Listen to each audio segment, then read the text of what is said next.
Hi guys. This week's book is called A Chair for My Mother. It's all about sacrificing as a family, which I have a lot of experience with, and I think we all do right now in these times. I hope you guys enjoy it. Let me know what you think. All right. A Chair for My Mother.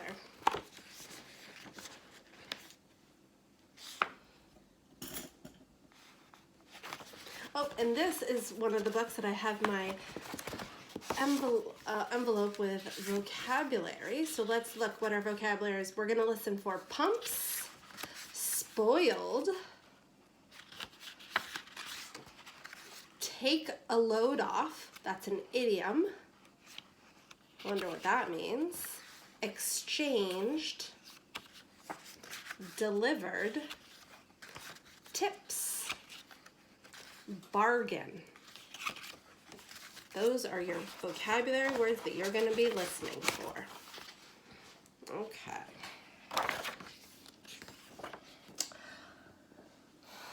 My mother works as a waitress in the Blue Tile Diner. After school sometimes I go to meet her there. Then her boss, Josephine, gives me a job too. I wash the salts and peppers and fill the ketchups. One time I peeled all the onions for the onion soup. When I finish, Josephine says, Good work, honey, and pays me. And every time I put half of my money into the jar. It takes a long time to fill a jar this big. Every day when my mother comes home from work, I take down the jar. My mama empties all her change from tips, that was one of our words, from tips out of her purse for me to count. Then we push all of the coins into the jar. Sometimes my mama is laughing when she comes home from work. Sometimes she's so tired she falls asleep while I count the money out into piles. Some days she has lots of tips. Some days she has only a little. Then she looks worried. But each evening, every single shiny coin goes into the jar. My family has a jar like this too. We save it all year, and then at the end of the year, we buy the family one thing. We sit in the kitchen to count the tips. Usually, Grandma sits with us too. While we count, she likes to hum. Often, she has money in her old leather wallet for us. Whenever she gets a good bargain, oh, that was one of our words, on tomatoes or bananas or something she buys, she puts by the savings and they go into the jar. When we can't get a single other coin into the jar, we are going to take all the money and go and buy a chair. Yes, a chair. A wonderful, beautiful, fat, soft armchair. We will get one covered in velvet with roses all over it. We are going to get the best chair in the whole world. That is because our old chairs burned up. There was a big fire in our other house. All our chairs burned. So did our sofa, and so did everything else. That wasn't such a long time ago. My mother and I were coming home from buying new shoes. I had new sandals. She had new pumps. Oh, another word. We were walking to our house from the bus. We were looking at everyone's tulips. She was saying she liked red tulips, and I was saying I liked yellow ones. Then we came to our block.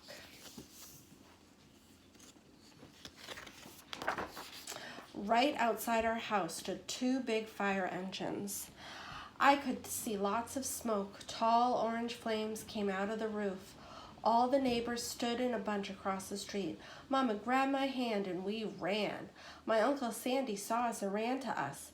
Mama yelled, "Where's Mother?" I yelled, "Where's my grandma?" My Aunt Ida waved and shouted, she's here, she's okay, don't worry." Grandma was all right. Our cat was safe too, though it took a while to find her. But everything else in our whole house was spoiled. There's another word. I bet everyone was thinking it was a different kind of spoiled.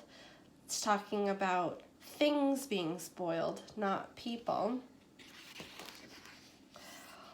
What was left of the house was turned to charcoal and ashes. We went to stay with my mother's sister, Aunt Ida, and Uncle Sandy. When we were able to move into the apartment downstairs, we painted the walls yellow. The floors were all shiny, but the rooms were very empty. The first day we moved in, the neighbors brought pizza and cake and ice cream, and they brought a lot of other things too. The family across the street brought a table and 3 kitchen chairs. The very old man next door gave us a bed from when his children were little. My other grandpa brought us his beautiful rug. My mother's other sister, Sally, had made us red and white curtains. Mama's boss, Josephine, brought pots and pans, silverware, and dishes. My cousin brought me her own stuffed bear. Everyone clapped when my grandma made a speech. You are all the kindest people, she said, and we thank you very, very much. It's lucky we're young and can start all over. Oh, look! That was last year, but we still have no sofa and no big chairs. When Mama comes home, her feet hurt. There's no good place for me to take a load off my feet. There's that idiom. What does that mean, to take a load off? She says when Grandma wants to sit back and hum and cut up potatoes. Ooh, sorry. She has to get as comfortable as she can in the hard kitchen chair. So that is how come Mama brought home the biggest jar she could find at the diner, and all the coins started to go into the jar. Now the jar is too heavy for me to lift down. Uncle Sandy gave me a quarter. He had to boost me up high so I could put it in. After supper, Mama and Grandma and I stood in front of the jar. Well, I never would have believed it, but I guess it's full, Mama said. My mother brought home little paper wrappers for the nickels and the dimes and the quarters. I counted them all and wrapped them all up. On my Mother's Day off, we took all the coins to the bank. The bank exchanged, that's the word, exchanged them for $10 bills. Then we took the bus downtown to shop for our chair. We shopped through the 4 furniture stores. We tried out big chairs and smaller ones, high chairs and low chairs, soft chairs and harder ones. Grandma said she felt like Goldilocks in the 3 Bears, trying out all the chairs.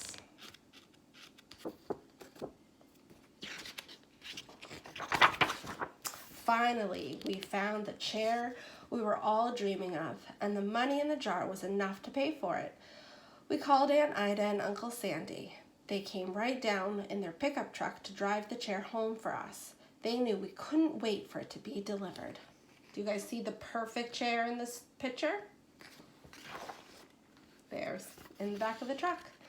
I tried out our chair in the back of the truck. Mama wouldn't let me sit there while we drove, but they let me sit in it while they carried it up to the door.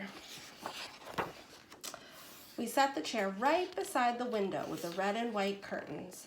Grandma and Mama and I all sat in it while Aunt Ida took our picture.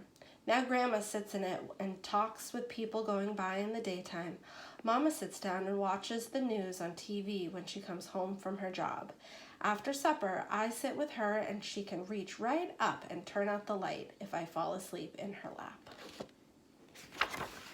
And that is the end. I hope you guys like that story. Have you guys ever saved up as a family to buy something? I hope you guys like this, and I hope to hear all about the activities you guys are doing.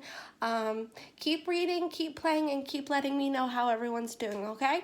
I'm thinking of you guys.